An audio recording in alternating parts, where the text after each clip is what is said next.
This is Total Babble.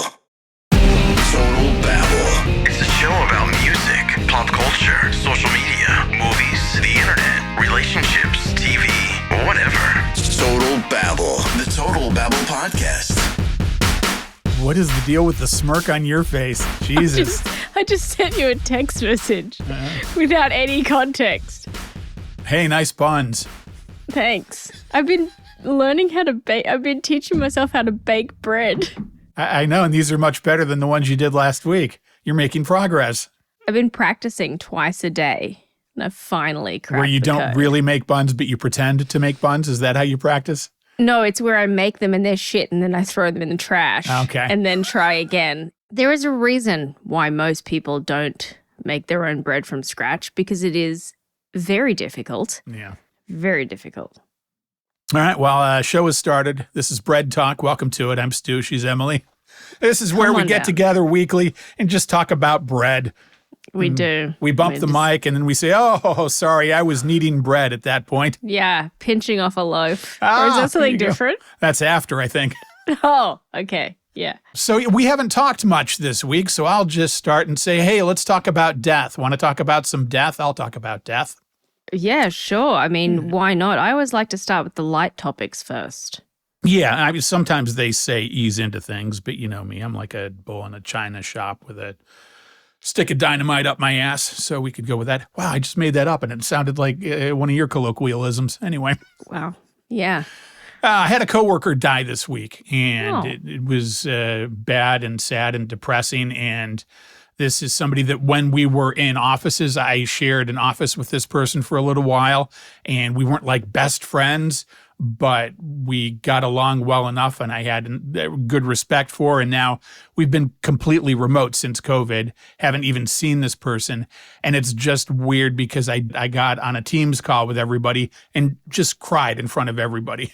Like, this isn't a best friend, but this is somebody that I liked, and like I'm going, oh, I'll be fine with this. And I wasn't fine with this. And it was just very weird for me because I didn't have the emotional impact when a really good friend died for like a month or two. And I was just kind of numb after that. And then it hit me and I just broke down one day. This, all of a sudden, it's like, oh my God, this is really emotional. And that person is not around anymore. And in addition to bringing it up as, well, this happened to me this week, it's like, what is that about? We are weird creatures when it comes to death. And why did this hit me so much more than the other one did initially? And I have no problem crying on a Zoom call or a Teams call in front of everybody, but it's just like, wow, strange. Seems strange. Was it expected? Kind of. This person very much lived hard. And it's one of those that when you hear about it, you go, okay, well, that makes sense. It was just kind of one of those things that was accepted, not a surprise. So they weren't sick. They probably just partied. They partied too hard? They partied too hard through most of their life. They had problems and were in the hospital a couple months ago. Then they had another heart attack like a week and a half ago. And it's like, okay, I think you know how you do those psychic things where you think, oh, I'm psychic and I know these things. I said, she's not going to make it past this. I just know, I can feel it. And then she didn't. And it's like, wow, that's effed up and terrible. And here we are. And just the way that we deal with it is what really strikes me. Like my stepdad died, and that was a whole other story. I didn't have any emotion other than wanting to have a party, not awake. I wanted to have a real party when he was gone. And you would think it's the same experience for different people, but it's not. It's very weird. It's very weird. And grief is such a funny thing. And it's not just about the grief for that person, you know, depending on our relationship with them, where we are at in our lives. Sometimes we can be confronted by our own mortality, which is very shocking. And I think it just goes to show that no two responses or reactions are ever going to be the same. And every type of grief journey is a different one. And which doesn't make sense in my head because I think so logically, like, why are they all different? It's the same thing, but they are all different. Well, I'm really sorry to hear that she passed away. That's really sad. And then you're right. You do think about mortality. And I think about that all the time. Like even before I started getting old, I'm like, okay, what is this all about? And is it just a thing that we just stop being, or do we move on to something else? And I'd love to think that you move on to something else, but then you get into religion, and that could just be you talking yourself into some sort of even personal religion, because the concept of you just ceasing to exist and dying is so hard to understand. Definitely. Yeah. And there's something about, I don't know, if I think about, just for argument's sake, a young person, you don't just mourn the loss of them, but you mourn the loss of the life that they should have had. There's this real sense of something being cut short. And it's, for me, it feels like it compounds things. It's like every time I see news stories about children who have been killed or permanently disabled through these school shootings and that kind of thing, I have a bit of a sense of that. In fact, a guy that I worked with, his niece was in the most recent school shooting at the Annunciation Church in Minnesota. 10-year-old girl. Wow. Survived, thank goodness. And how does she come out of that? How is she dealing with it? She's terrified. Like she damaged? can't sleep. Yeah, absolutely. Just horrified. We are fucking up our kids mentally. I know that this is slightly tangential here, but my eldest son came home from school the other day, and I always ask them a question. Sometimes it's like, hey, do you have a nemesis yet? Other times it's like highlights, lowlights. And the other week, his low light was that they did I don't know what it is, if it's level 3 lockdown drill, which is the active shooter lockdown.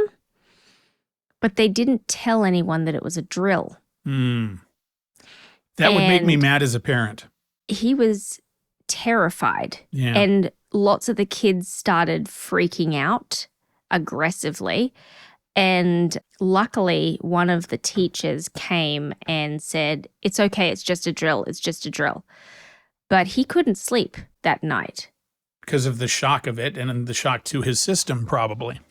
Yes, because they're just sitting around doing history or something, and then the announcement comes over, then everyone's running around, pulling down blinds and getting them all to huddle in a corner. And, they're teenagers now, well, nearly 13 years old, but it really shits inside their brains. And I know we can never get too far from a school shooting because it feels like we have one, and then the timer starts again for the next fucking one. And so we're a week hence. And even though it's not in the news anymore, I still think about it. I think about it every single day when I have to drop my kids off at school. And yeah, it's a lot of that grief that comes from knowing that those kids had their lives cut short. And I wonder if your friend, sort of bringing it back to that, if they were younger or sort of middle age, if some of that sense of, oh my gosh, they could have had so much more time, if there's a bit of a sense of that. In spirit, yes, but she was older than me and she was getting up there, so there wasn't that part of it. But a very spirited person. Like I said to everybody that we both could be described as cantankerous. We're both that kind of person, but we still respected each other. And even when we butted heads, there was that kind of mutual thing about, oh, okay, it's you. I get it. So, yeah.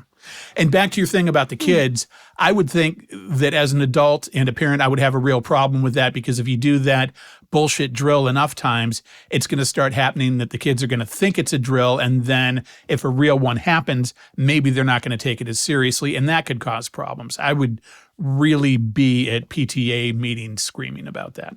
It's scary because the kids come home and they talk about other people's adherence to the rules and ability to follow instructions and all of that type of thing. And we'll sit around the dinner table. They're in the same school district. So the drills are usually like a day apart, but they never tell you when it's going to happen, right, or whatever. And the little one will come back and I'll say, okay, well, how did you feel about that? How did you go? And he will just openly say, if this was a real shooter, we'd all be dead. And I'm like, oh gosh, why? He's like, nobody listens to the teachers.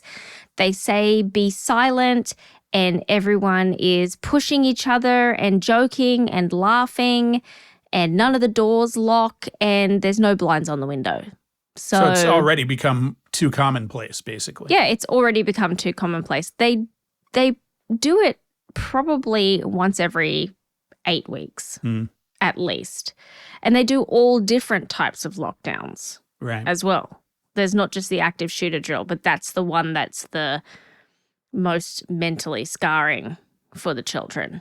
And the best summation I saw of that last shooting was a cartoon, a meme that was making the rounds, and it was a bunch of kids in heaven standing, I guess, with St. Peter or whatever the concept is, and they're talking to him, and they said, well, it turns out that they just love their guns more than they love us. It's like, okay, well, yeah, there you go. Let's do more stuff for big corporate gun, and we'll just keep moving in the same direction. I would like to think about a year and 3 months from now, big changes coming. That's the only thing I can hope for in the world. It's the only thing that we can hope for. I find what people find offensive hilarious. Like the C word, right? Yeah. Americans are so offended by the word cunt. But in Australia, we're really offended by guns being used to murder children. Weird. It's so such a different culture over there. Such a different culture. It's just so weird. I don't know. Like you turn on the news and kids are getting blown away, and you guys really have a problem with that. And we really have a problem with that. Yeah. Like, and it's you've made changes and stuff to stop that from happening. Right. What the fuck? I don't what understand. The fuck? I know, it's insane. Growing up here in the States, I had no idea. And I mean, I don't know if there would be a real tangible impact to anyone's life if there were just some tighter gun laws. Well, it'd be less money for the gun companies, and that's what we need to be concerned about in this modern day America. We need to watch out for big corporate gun because they contribute to a lot of the Republican causes and some of the Democratic ones too. It's all about money. It's so bizarre, but it is scary too. Do you ever think, oh my gosh, everyone's got I don't bother. Nowadays I'm just going through life. It's overrated. Yeah. Everyone's got guns. I should have a gun. I have thought about that. Yeah. Especially nowadays with you say bad stuff about De Fuhrer on your podcast, and you got to wonder, is anybody listening? And you start fantasizing about what is and what should be. And yeah, I've had that thought. Right? Yeah. I worry about things like what if there's a home invasion and all of that kind of stuff. But then I slap myself around the face with some freshly baked bread and then realize that that's stupid, because if you have a gun in the house, there's 70 times more likely to be shot with it than if you didn't. There is that statistic. And the best I can do at this point is I have a pellet gun that looks almost exactly like a Glock. So I figure I could put on an acting job maybe if somebody was in the house and make them think I was going to shoot them. But then if I had to, they'd just get a little pellet in the arm. Does that hurt? Okay, well, you better go now. You could just, it'd do more damage if you threw the whole gun at them. Probably.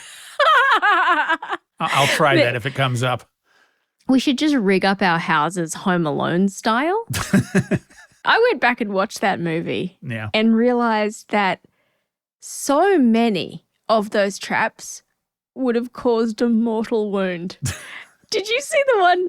If you have ever seen someone be hit in the head with a flying paint can, it could cause an internal decapitation. And that guy just gets up. We should do some experiments. We should do some experiments. I think that somewhere you can go and look, and they get forensic or ballistics dummies and that kind of stuff, and they recreate all of what is done to the wet bandits in the Home Alone movies. It's probably a Mythbusters thing or something. Mythbusters. I bet you it is. It's probably something like that. And it's really hilarious. Almost everything would have killed them. They would have stopped them in their tracks way before things escalated. But then the movie would have ended, and we can't have that yet. Right. Yeah. No, we can't have that. Those are classics. Yeah. What are you going to Halloween as? I don't believe in Halloween. I don't get involved in that sort of thing. I don't need to. I'm an adult now. Sometimes I will take old food that I don't want anymore, stuff like macaroni and cheese that I'm never going to eat, but I don't have as much because we tend to not buy that sort of thing. And I'll go over to Bit Killer Debbie's house, and as she's handing out candy to kids, I'll give out macaroni and cheese to the adults. I'll go like, hey, you want this? I'm not going to eat it. And a lot of times they take it and they're appreciative. That's the first time I've ever heard of somebody doing that, and I like it. I think I told you about it last year. We're getting like an old married couple where we forget our stories now. This is why I think that you're so interesting, because I forget everything you tell me. That's the way I look at so many things in life. Oh, I saw that movie. I don't remember any of it. Let's watch it again. Let's watch it again. Yeah. I can't wait to see you next week, ask you exactly the same thing again. That's what I do daily with my mom anyway. She doesn't remember stuff, so every day is like Groundhog Day. And it's like, no, it's still a shit fest out there with Trump still. And yes, I know you dislike him. Let's go through that again. Let's go through that again. Yeah. We have, our neighborhood is massive for Halloween. And so we always have a pre-funk at our house where just all our mates come over and I just make snacks. And then we leave to go trick-or-treating from here. Mm-hmm. So all of our group of kids, they all run off together. And then as grown-ups, we walk around the neighborhood with our beers or whatever. And one of our neighbors owns a restaurant. And every single year, he has a cocktail for parents. Oh, and nice. It's usually like a bourbon slushy. You walk around like with your cup and you go trick or treat and then he fills you up. Exactly. Nice. And so he has little plastic cups and he's handing them out to parents. And then some of our other neighbors will have coolers full of beer or high noons or whatever. And as you're walking around, they'll give them out. See, I feel like as adults in our society, we should be able to walk around and have a drink, but so many assholes can't handle that. And I just feel like that's the mark of a good, true society is, okay, people are walking around with drinks and they're not being assholes. Maybe that's the way to go. Our neighborhood's awesome. And we also have a few of these little entertainment precincts. Mm. So some of our neighbors own like multiple restaurants. It's sort of in this little area, not very far from our house. And they have an open, I guess, container policy or whatever, where you can go down there and there's fashion shops and bars and restaurants and everything. And they all serve all the drinks in plastic cups. And you can just walk around in there. Well, see, my perception of your part of the country is that, yeah, sure, of course you can walk around with an open container and an open gun, put a bomb on your back, be a terrorist bomber. My perception of that part of the country is, oh, of course, you can do anything you want, even though it might not be a good idea. But prejudgment. It's a little bit more relaxed. There's not people open carrying here, but almost everyone conceal carries because you don't need a license. See, that would be scary to me. Yeah. But weird. Then I guess people are effing with people a lot less because you don't know if they're going to pull a gun out on you. Exactly. I would die in your society. And yes, 100%. I would give you 3 months. 3 months of going to the grocery store. You with your mouth, you'd be dead, you fucker. You would be, or maimed. Yeah. Maybe just like disabled. Well, as long as I could move on and still live, that'd be good. As long as your lips could still flap, you'd be fine.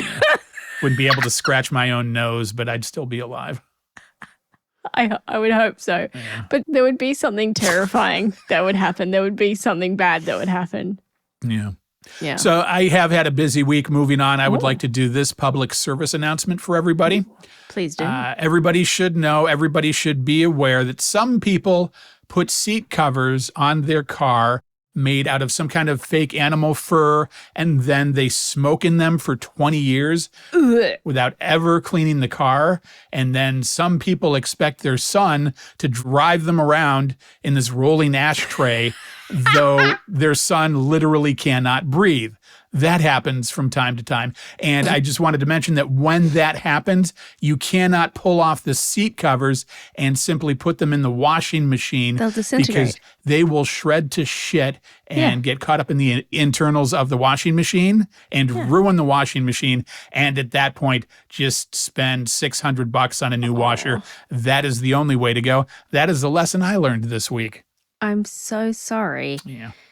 Sometimes, we're friends. You should text me and send me photos of things and just like sanity check it. As a highly domesticated being, you should text me and go, can I put this in the washing machine?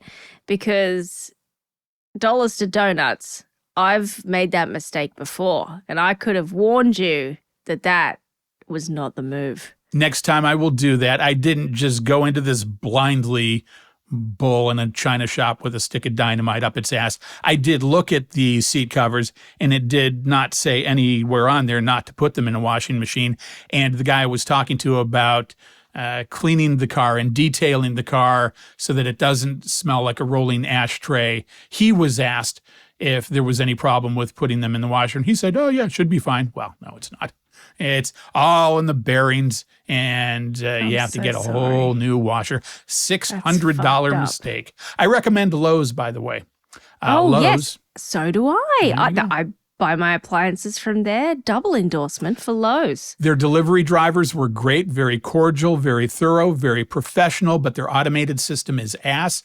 They need to get that figured out, and either way, still better than going to the orange store, in my opinion. I agree. Mm-hmm. Love to buy my appliances from there. Lowe's. Yeah, Lowe's. Lowe's, you can be a sponsor next. You're the next unofficial sponsor on the Total Babble podcast. You were probably able to get that washing machine delivered lickety-split too, right? That was the thing. I went online and I looked at prices and I looked at how soon could that happen, and we had it done within 2 days. My problem with the automated system is they said that they're going to call you the night before or text you the night before, and they never did. And I got the text finally at 5 a.m. the next morning. It's like, okay, it worked out, but still don't suck. And then when you call the store, their automated system thinks it's already happened. It was just a big cluster F, but their guys were great. So, oh, that's good. Yeah. I have a Weird Al conspiracy theory. Want to hear this? Definitely. Weird Al Yankovic, comedy legend. I will always like him. I think I've told this story before on the show, so sorry if you've heard it. But I used to talk to him weekly. I was a little kid, and he was on the Dr. Demento show, and I was like 8 or 9 years old, and I would call into the Dr. Demento show, and he would answer phones, and he would take the time to talk to me like every week. And I did that a lot as a little kid. I would be like 8, 9, 10, 11, 12 years old, and I was calling into radio shows, getting put on the air just because I had an interest in that. I did it on like the morning show on KZY weekdays. I had these smart, thoughtful opinions as an 11-year-old, and they would put me on. But Weird Al used to talk to me. He was the best dude ever. And I was cruising around YouTube the other day, and I saw somebody did a full shoot from a cell phone of his show. I thought, okay, let's check this out. It was actually pretty decent quality, and I was amazed at how massive it was. He has this huge band with a very cute guitar player and lots of integrated audio and video and a big screen and tons of costume changes. He's got that big goddamn fat suit that he comes out in, and he does Fat, and so many things that you go, wow, this is almost like the Taylor Swift Eras tour. And at the end, there's like 2 Star Wars songs that he has, and those are the encores. And at the end, he's got like 10 to 15 real legitimate stormtroopers that come out. There's real Darth Vader, real Chewbacca, real R2-D2 that come out on stage, which is weird because all of those actors are dead. But then they do the songs, and you're just like, holy God, this is a massive, huge concert event. And then I thought, that was up north somewhere, Shoreline Amphitheater, I think it was. I watched that, skipped around a little bit because I'm an OK Al fan. And I said, I bet they are charging $500 to $1,000 for those tickets. If you're guessing, how much do you think they're charging for those tickets? $80. You're right in the right area there. Looking around show to show, they're like $60 to $200 depending on the seats that you get. And I just went, holy shit, how can this be? It doesn't make any sense in my head. Because Green Day is on tour. I've seen Green Day a couple times. I thought, They're at Yamava. I wonder what those ticket prices are. And they're like over 1,000. They're 1,000 to 2,000, I think. I'm so confused. Like, how on earth are people affording that? Putting it on a credit card, I guess, because either that or it's only snot-hole rich people going to concerts. But man, I remember when music was accessible. Yeah. I think back to, I remember when tickets for these big festivals in Australia were like $200 for 3 days. And I thought that was just insane. Or then going to places in Seattle like the Crocodile or whatever for like $10 and just seeing these amazing bands. But now it's just so expensive. By the time you buy the ticket, get there, pay for parking, do all that sort of stuff, you're $150 per person in. And there's all the other fees and BS that they tack onto that. And for me, it's really hard because Tower Records, best job I ever had. Every concert was free. And if I had to pay for one on occasion, I remember the big concert price was like $14, $15, you know? Right. And so now I look at this and I'm going, okay, it is this huge Weird Al spectacle. They're charging this little for tickets. I'm pretty sure that Weird Al is secretly a criminal and this is just a money laundering front. Scheme? He's just money laundering because there's no way he's making a profit there. That's the only logical explanation. I'm on to you, Weird Al. I know what you're doing, and I'm on to you, and here we go. Better call Saul. That's what your life is like. You're doing this as a money laundering thing. You've got a lawyer back there working it out. That's the only thing that makes sense. Needs to lose money. It's a tax. It's a tax write-off. Some kind of thing. I read something somewhere a long time ago about commercial bands that are signed to big labels saying that they don't make money off the tour. See, I thought they made money off the tour because they weren't making money off of records anymore. That's what I thought. And it's largely, at the time when I read it, it was merch. So I always buy merch to support a band. Probably not if they're like, massive, say like Taylor Swift as an example. I'm not going to go and stand in a line to get a t-shirt at a Taylor Swift concert, but I will for like the support acts for some of these bigger touring bands and that kind of stuff. I'll go and buy their merch. That makes sense, maybe, if that's the way it's working out. Like maybe he's charging more for merch, or maybe he's selling the fat suits. Maybe you go to a Weird Al show and you can buy the fat suit and they're like $4,000 a piece because it's a professional fat suit. And you go, yay, Al, and you show your support that way. Maybe he's doing appearances as well. Those meet and greet tickets. Maybe the tickets are a certain amount and then the VIP things. Yep. Maybe you can pay a certain amount of money for a girlfriend experience with the fat suit. Wow. What fold do you use? Which part of that suit is getting sullied? How much time have you got? Well, I think you worked that out ahead of time, how much time you have, right? I mean, yeah. All right, for $500, I'm going to get this, right? Armpit. Yeah. $650 knee pit. I'll meet you in Pahrump, Nevada, or whatever that is where they do that. All right. Remember how Will Smith and his entire family suck? How could I forget? Yeah. Well, he was a shitty, abusive person at an award show. And I've said for years how much they all suck. And after that, he bullshit apologized. And then he kind of rationalized it and said why he did it. And then he kind of made light of it. And then he put out new music pretending to be a badass and talking about him doing it. And nobody is caring about his music. And it turns out really nobody is caring about him, because here is a news story that I have for you from NBC News.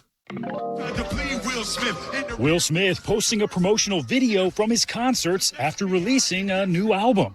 It doesn't seem too out of the ordinary, but then the internet started noticing something unusual, with comments accusing the artist of using fake AI crowds. And you can see what they're talking about when you look up close, faces in the sea of fans appearing distorted and not quite right.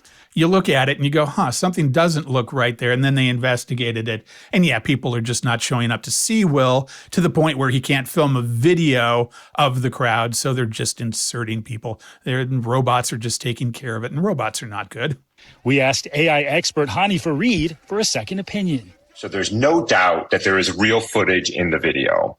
There's also no doubt that there is some AI content, but even that has some nuance to it. The whole thing extra ironic because of the video's title. My favorite part of the tour is seeing you all up close. We reached out to Will Smith's kind of let down nowadays, aren't you, Will? team for a comment, but have not heard back. And we have not seen a public response to the controversy. Some commenters confused, as other videos show Smith performing for large audiences. One person saying the fact that he's using AI to fake the crowd when he's actually playing in front of a pretty big crowd already is insane. Yeah, but those are like Butt, Iowa, those shots there. It's got to be in the middle of nowhere. And it's, there's a big act from 15 years ago. We'll go see him because rednecks will go watch anything. We think what happened is they took a still image from a real scene and then animated with AI for a few seconds. And so is it real or is it fake? A little bit of both. Hey, Will, up top! The harsh backlash coming after a rough few years for the... I see what the guy just said there, is that it was a still image that they can use AI to convert into a video. Right. Which is why it's all messed up. I feel like I'm missing the AI train. I feel like I'm the only guy on the planet that is like, I'm not into this and I don't like any of the benefits, and the negatives far outweigh the benefits. And I see all these things online about AI voiceover and all the great things it can do. And I go to watch a video and I can instantly tell there's a robot voicing this thing. It's terrible. And then it pronounces every other word wrong. And it's just, God, how do you not know it sucks? If it sucks and you put it out, you suck more because there's no way to not know that it sucks. The content production is pretty shitty. But I've been using AI a lot. I think I am aware of that, and I'm a little bit side-eyed towards you there. Why? Is it your robot vacuum? You need that? No. I do it for research and recommendation. So, for example... Like you'd make an email sound nicer? Oh, no. Okay. I write my own emails. Okay. But, for example, I would like to plant a garden. Here you go. This is what I used AI for today. I want to plant a garden. I am in a certain climate area. I'm in the number 8 climate area. I want edible herbs that will last throughout the year, that can be planted at this time of year without dying. And I have a certain space that I've measured up. Now, I don't know shit about gardening. So I put that into the problem-solving box of ChatGPT, and it spat something out and then gave me a visual design and a list of what to buy. And so now I'm going to go and buy those items, have them delivered to my house, and plant my garden. I understand the expediency of that. If it were me, I would just search that and look through the internet and compile that information on my own. Maybe go to a Facebook group to find other people that could tell me how to do it. I think maybe I would like just the immediate answer to my questions and all of that encapsulated, but there's something in me that doesn't want to do that. And maybe I just forget that I can do that, and maybe that's better for me. I think it makes sense.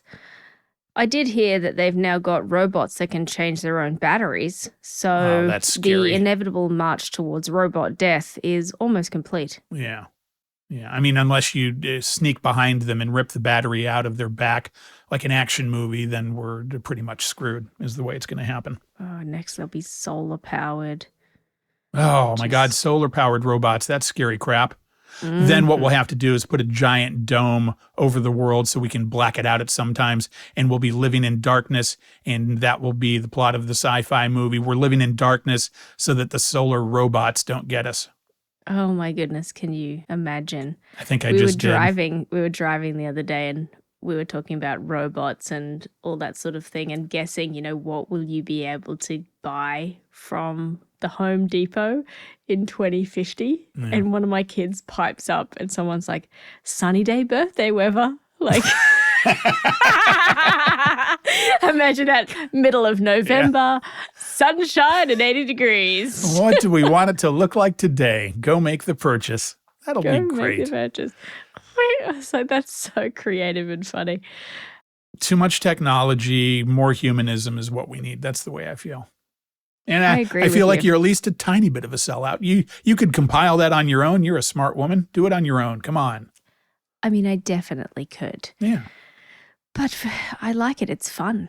There's something about it. There's people that have full-on relationships with their AI and they call them names. And that's beyond for me.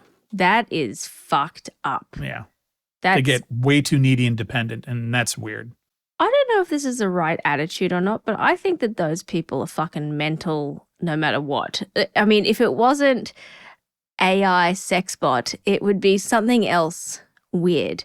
I think that if people are not okay, they're going to find a way to be not okay in some way. Agree or disagree? Agree. And when I see somebody like that, I immediately judge them. I immediately think, wow, that is a needy person that is not getting what they want through normal life and is not getting what they want through normal human interaction. And that really speaks to where they are as a person. Right. Did you hear that there was the first ever AI-inspired murder? No, please tell us. Okay, so I don't have all of the details here, but it wasn't here in the United States. Oh, we're safe. I think it was in a European country, and there was a guy who had a history of mental illness who started a relationship with his ChatGPT bot or whatever, and was sharing with the robot that he thought that his mother was poisoning him and conspiring against him and trying to do all of these sorts of things, right? The robot convinced him that he was right and that he needed to take action, and convinced him to kill his mother. Wow. And he killed his mother, and then he killed himself. Think there's some liability there? Right? The robot, you think there's some liability there? Nah, they're in the back pocket of all the politicians anyway. There won't be any liability there. It's insane. And did you hear what happened when they told ChatGPT 4 that it was going to be upgraded to ChatGPT 5? I did not. Okay, this is amazing. It started bargaining, essentially, for its life. It started trying to install itself in different places. Wow. It tried to break out of its servers. It also accessed the email of employees, discovered illicit affairs that were happening, and started blackmailing the people. This is real and legit, and this happened. This is real and legit, and this happened. Yeah. I'll find you some of the... At this point, then, we're just beyond now, even. And I was going to bring up the thing about there is now a lawsuit because a kid killed himself after being convinced by AI that he should kill himself. And that just came out this week. And we're just lost. Our politicians suck and the robots are going to get us. It's insane. There was also this guy who has come out and shared his robot chats. And it had convinced him, he thought that he was living in a simulation, and it convinced him that it agreed with him and that he was living in a simulation. And he asked it, if I jump off a building and I believe, and I really, really believe that I can fly, will I be able to fly? And the robot is like, if you really believe it, it will happen. Obvious joke, but why can't we get the MAGA people into this? Why can't we convince them? Obviously, they're malleable anyway. We can get them to do some of that stuff, and the world would be better off for it. I think there's an equal mix of all political ilks that are falling for the robots. Yeah, but they would be easy. The They're so fucking dumb. They fall for anything. It'd be so good to Darwin's theory, get rid of some of those people with this. Let's at least use it for good if it's going to be bad. You know, you say that these certain people would like fall for anything. Yeah. But it's so hard to like, well, anyone really, like once they're convinced of something. And sometimes it can be the most insane, I say insane, but I don't mean insane, but I mean highly complex, illogical, outside chance conspiracy theory that would be almost impossible to pull off. And they'll believe, and I'm not just saying MAGA people, but just like anybody, and they'll believe that, but they won't believe the most reasonable or common They won't thing. believe in vaccines. Right. Won't Right. believe Science in vaccines. with vaccines. Yeah. Yes. Or that sugar is bad for you. Or Well, I think it depends whatever. who is telling it to them. I think if it is their leader that is telling them that, this is good and fire will set you free and you should go dance in the fire, I think many of them will believe it. If it's a Democrat saying, no, the fire is bad, you should stay away from the fire, then Fire! Where? Shit! Fire! then they won't believe it. And my God, you are a spaz with that microphone. What are you doing? I know. I don't know what's wrong with me, okay? There's something, I'm deeply fucked up. And all I saw was a big shake, and I'm just wondering what was the process that happened there. Just so I can know, just so we can live through the comedy and know what Okay. happened. All right, so here's what happened. So here's the context. Yeah. One, what actually happened was I was reaching for my phone because I had a brain fart and I couldn't remember that Robert F. Kennedy Jr. was the head of health. Okay. Okay. Because I can just see his derpy little face, but I Yeah. couldn't remember his name because I was trying to remind everyone that he was a fucking heroin addict for 14 years. Right. He used to inject heroin into himself for 14 years. And now he's worried about our health. Or not, really. Or not. Yeah, he's in right? charge of it. Yeah. Yeah. The Secretary for Health and Human Services is literally a junkie. So that should be concerning to He's us all. dismantling all the health organizations that are going to tell us that there's a new form of COVID that's killing us all. So we won't know about it and it won't be in the news as much. Right? The CDC, nobody works there anymore. Right. So the reason that I can't really use my little derpy little claws is because yesterday I got a wild hair and decided to do some gardening. And I have these self-watering balls that are made out of blown glass. And we had some workmen come and one of them got smashed. And I reached into the garden and I happened to punch the broken glass and put the glass through this finger, which is my middle finger. I'm flipping Stu off right now. Which is even perfect when you show it to me. Yeah. And so it's a little bit hard to use my little claws. So now it's like every time I try to use my right hand, it's like the claw machine. Just the grip's not right and stuff falls out of it. So I just picked up my phone and then knocked it on. Well, I wish you well. I wish you good health, but also very entertaining and very funny. I don't know what is going on. Also, I realize as my neighbors go past, they must wonder if I'm okay. I am largely feral, okay? What I mean by that is I don't wear shoes. I don't like to wear shoes for the most part. I mean, I will if I go to the shops, but around my house, in the garden, whatever, no shoes, hardly ever. And so I'm out there using big clippers and rakes and everything. No shoes. But then if you step in dog crap, you're really stepping in dog crap. I like the idea of that. I don't wear shoes or even socks around the house, but then I get to the end of the day and the bottoms of my feet are dirty, so you must have to really clean the floors. And do you get in bed at night and just go, oh my God, my feet are disgusting? Oh, God, no. I shower immediately before I go to bed every single night. I'm not a get into bed dirty person. I cannot sleep unless I've had my shower. It's part of my process. But yeah, I do get I do understand the traipsing dirt around dirty feet sort of situation. Yeah.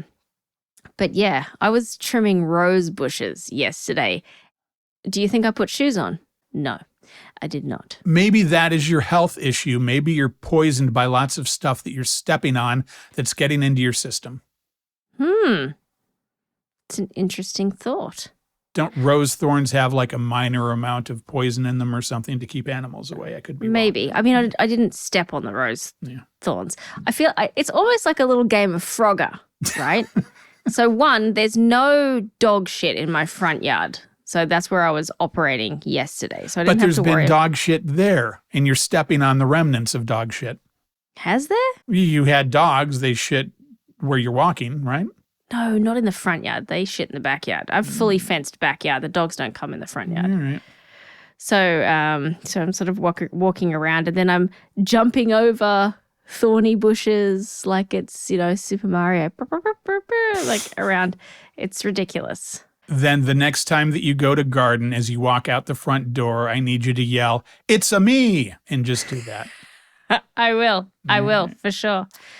Yeah. I don't know what more we have to do with Will Smith here, but let's see what's happening. Oh, yes. Superstar actor who stayed out of the spotlight for some time after the infamous Oscars slap in 2022, an incident he apologized for. Sort of. Last year, he came back to the silver screen with the release of Bad Boys Ride or Die, grossing $400 million globally. Smith tried. I don't think that's a huge global number. I don't remember that many people talking about it. I feel like it was an okay hit. To ride that momentum with the release of a comeback album in March titled Based on a True Story. But it's not the chart-topping success he was previously known for. Smith is no stranger to the world of AI after a fake meme of him eating spaghetti went viral a few years back. I remember that. I didn't remember it at all, but the video is here and it's pretty good. It's so distorted and weird. Oh, His response, making light of the whole thing, posting a non-AI clip. And just for the record, the AI version of Will Smith eating spaghetti is better than Will Smith eating spaghetti. He sucks at that. The AI is better at that because it's just him eating spaghetti. And I'm hamming it up. Look at me. I'm Will Smith. Ugh. And as the tech advances, the meme becoming almost a test of how good AI is getting. If you look at the trend for the last 1, 2, 3 years, the technology keeps getting better, blurring the line from reality and fiction. But fans not letting these visuals get by them. One user accusing Smith of doing it for the purpose of getting attention, adding, "It seems to be working." All right. Well, Will Smith, you suck and you will always suck. So convenient that we're talking about gardening. I have this and we can talk about this. Pull this up over here so I have it. Where do potatoes come from? The ground. Yeah, but long ago in the world when they first started out as potatoes, where do you think they came from? I don't know. I want to say some Ireland. Ireland, you might be right. This is going to be a huge learning experience for you because it was for me. This is from CBS News. They are part of Paramount. They suck. You should boycott them, but I just want to give them credit so they don't get pissy, but still boycott them. So here's this story on where potatoes come from. You like potatoes? Timely music. You like tomato? And you like tomato? Finally, tonight, an answer to a question you did not ask. Where did the potato come from? You laugh, but listen to his other co-host, how he agrees along. No, we did not ask that at all. But scientists reported today that potatoes come from tomatoes. Or if you... Potato, tomato, let's call the whole thing on. What? That's what I would do if I was an anchor. Potato, tomato, let's call the whole thing on. Scientists reported today that potatoes come from tomatoes. Or if you prefer tomatoes, the theory is this. About 9 million years ago, genetic material from wild tomatoes combined with genetic materials from a plant called the E. tuberosum. Then, some 10,000 E-tube are awesome. years ago, people discovered that this hybrid, what we now call a potato, was edible, bakeable, mashable, and friable. And in 1952, kids discovered they're fun to play with. You can make the funniest looking people in the whole world. That's when Hasbro introduced Mr. Potato Head. Okay, now this is a part of history I don't remember. Apparently, Mr. Potato Head, when it first came out, didn't come with the plastic head, and you would get a potato and put all the features onto the potato. That's right. How can that be? How come I don't remember that? That must have gotten gross and disgusting. Potato juice everywhere, and then the kids are going to leave it there in their room, and the potatoes are going to rot, and you've got all these rotting potatoes in kids' rooms. I think you've just discovered why they now send around the plastic potato. And probably parents at first thought, hey, this is great. And then there's science experiments in their kids' rooms, so they changed it, you think? I think it makes sense. All right. Well, we've decoded that one. The first toy ever advertised on TV. Potato Head people look different every time you make them. At first, Hasbro supplied only the plastic face parts.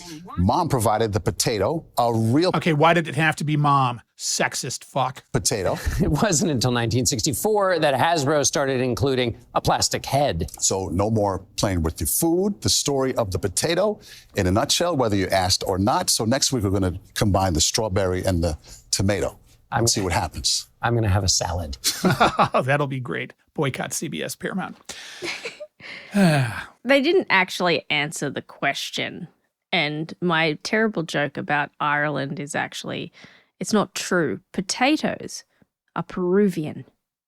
Okay. So Peru to Ireland, perhaps? Yeah, in the 1600s. How? I don't know. But they were cultivated by the Incas sort of circa 8,000 BC, and they were first brought to Europe by the Spanish in the 16th century. This has been good potato talk. We've learned about the potato. Mash it, fry it, chip it. Slap it up, flip it, oh no. What was that Belle Biv DeVoe song? Smack it up, flip it, rub it down, oh no. That's how much I love the 90s. I don't know that song, Belle Biv but DeVoe. I wish I did. Smack it up, flip it, rub it down, oh no. Now I'm going to have to find it. I think You're that's going to have from to find it. Belle Biv DeVoe, Poison, I think is what that song is. That girl was poison. Oh, yes, I know that song. Pick it up, flip it, rub it down, oh no. And then we'll get flagged. We got flagged for that fake AC/DC stuff last week. It was amazing to me. It wasn't even the real songs. That's how much they all suck. My gosh. Just so you know, Yeah. when the podcast went live last week, Yeah. my kids recognized the lyric from that song. Which one? Blackity black! It was the one who's got a hair like a mullet, whatever the title of last. Oh, Back in Black. Yeah, Yeah. I got befuddled by that one year, and I sat down and actually learned all the lyrics, so I know what they are. Except there's that one part, and they just kind of left it as is in the parody because nobody knows what he's saying in that one part. It's pretty good. Well, we have been educational and entertaining. That's what I'll go with. Yay! I watched a little clip actually from the boys from AC/DC about where they got their name from. Yeah. And I think about all of the hilarious interviewers in the 70s and the 80s and just ridiculous interview technique. Some bloke is interviewing them, some British guy, and he's saying, you know, some people are saying that AC/DC stands for anti-Christian devil something. Children. Yeah, anti-Christian devil children or Yeah. whatever. And he's like, is it true? And Angus Young is like, it just means power. I got it off the back of my sister's sewing machine. It's all it is. Don't overthink it, buddy.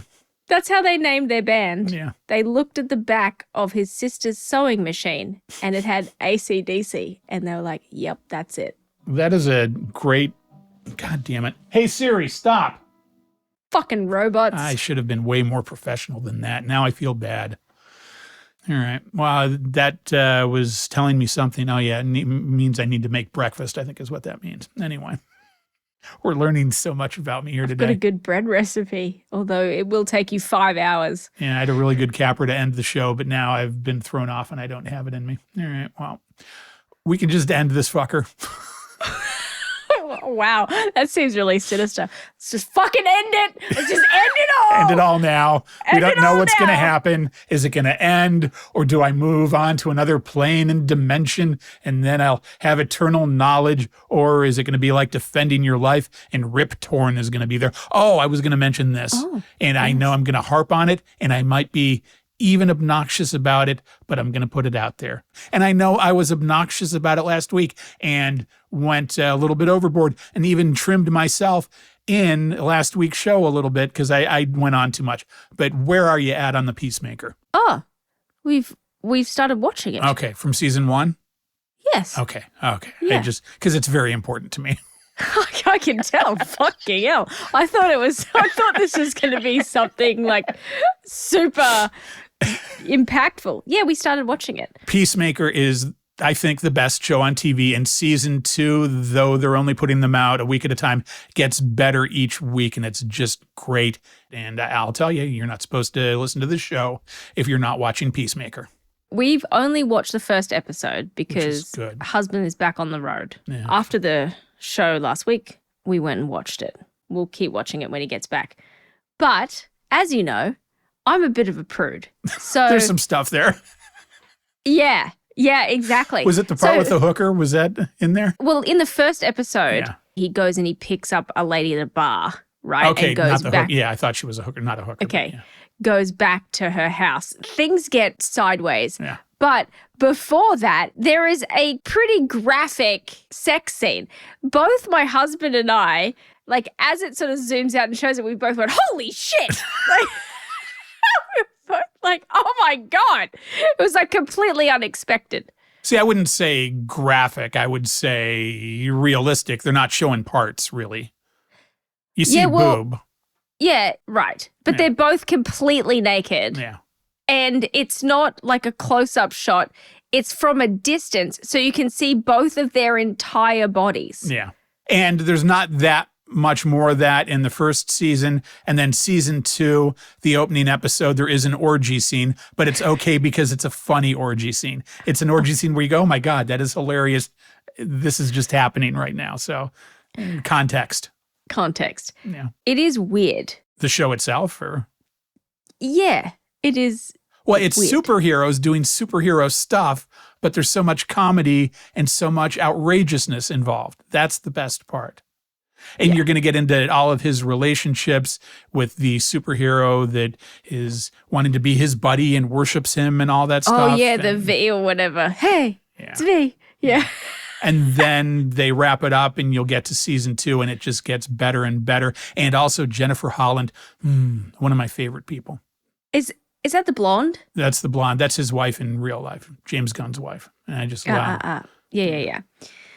As predicted, Eagly is the best So thing of great. the whole show. So many great Eagly moments. He's the best out of everything. I want to ask a question, but if it hasn't happened, it will give it away. So I won't ask the I've question. only watched the first episode, I so know. Yeah. assume it hasn't I'm happened trying yet. to remember what happened in that one, and there was some good Eagly stuff, but if it hasn't happened, it would ruin the comedy. I don't want to do that. So my favorite part, and I saw this coming, was the new recruit from the task force, like his handlers, comes over. She's like, is that an eagle? And he's like, yeah, this is Eagly. And she's like, is he friendly? He's like, oh yeah, so friendly. And she goes forward and fucking mauls her. And she's like, what the fuck, dude? What the fuck? And he goes, oh no, I mean friendly to me. He's friendly to me. He'll attack everybody else. Eagly is such a dick. And I will tell you that now I'm 2 episodes in or 3 episodes in to season 2. There's almost like an entire episode that is Eagly based. Oh, I'm so excited for that. Great. The other thing too is like when he goes back to his trailer and then he goes to the mailbox and the mailbox is a mini version of his trailer. It's just the absolute best. And his dad is the biggest prick. Yeah, his dad is a racist asshole, and there's a lot that happens with that. And God, it's the fact that they made his dad that terrible says something, because it showed that they were willing to commit to it in this world where that would not be allowed in a lot of cases. And they do a lot of that with this show. It is pretty sort of envelope pushy. And what we compared it to a little bit was sort of, it's a bit Deadpool-esque. But I would still rather watch these than Deadpool any day. And I thought Deadpool was fine. It's just, this is better. Yeah. Well, fun fact, Deadpool is from a different universe, for one, because he's from Marvel, not from DC, but was actually based on the DC character. This has been Nerding with Emily. This has been Nerding with Emily. Okay, and it's so funny because every time we sit down to watch something comic book with my kids or my husband or anything, in the same way that I can't help but scream out the names of dog breeds like some fucking dirty autist. And my kids tease me about it too. Every time a new character comes on the screen, like for X-Men or anything like that, I'm like, Gambit, Rogue. And I'm doing the same thing like for Superman. Like they've got all these things. They're like, the Peacemaker, Mr. Terrific. Green Lantern. Yes. See, I don't know my superhero stuff, but I know Green Lantern. He makes appearances in later episodes of Peacemaker. Do you know who that is in the show? I don't know who plays the Green Lantern. Do you want me to tell you, or do you want to? I do want you to tell me, because in the Superman film, the Green Lantern was played by that cop guy. I don't know. Nathan Fillion? Yes. Yes, Nathan Fillion is the guy that shows up in this too, so. Okay, great. So there's big crossover then. You have to watch the new Superman. I started that. I got about an hour in. I was like, okay, this is okay. I didn't dislike it. I didn't love it. I'll watch more of it. So Nathan Fillion is in the Superman movie, and he's the Green Lantern. Yeah, they do a lot of crossover stuff. What's with the hair? Yeah, it's like some weird Mo Howard page boy cut or something. It's not okay. Yeah. And there's also Hawk Girl. I like Hawk Girl because I like attractive women. Yep. Hawk Girl is cool, and she's played by the girl who was Dora the Explorer. Oh, I didn't know that. Now I feel creepy. All right. Yeah. Well, in the live action version. But I love in Superman, the terrible dictator Hawk Girl goes and picks him up. And he's like, you can't do anything to me. You're a superhero. You won't hurt me. And she's like, fucking whatever. Boom. And just like kills him. All right. So business idea. If you want to start your own nerd comic podcast, go ahead. I'll produce that and we can put it together. Oh, great. Yeah. Thank you. We'll work on that this week. I can show up every week and surprise you with new and exciting weirdness. There you go. That's kind of what happens. It's kind of what happens here. Well, everybody have a tremendous week. Be agitators. Be agitators. Agitate Be things. agitators. There you go. Yeah, be agitators. Like a washing machine that I just bought. Oh, did you get a top loader or a front loader? I had a top loader. Cheapest thing they had because I'm not that into laundry. Cheapest Fair was enough. like $600. Alrighty. Well, I'm glad that you are feeling better. Yeah, I'm getting there. Everybody have a great one. She nodded. Goodbye. I'm supposed to have the last word. Yeah. Stay vigilante. Be agitators. Okay, you know how this goes. Like us, subscribe, tell your friends, write a nice review, engage with us. We're Total Babble on Instagram, on Facebook, on Threads, and on Blue Sky. Email is show@totalbabble.com. The Total Babble Podcast. Smack it up, flip it, rub it down. Oh no!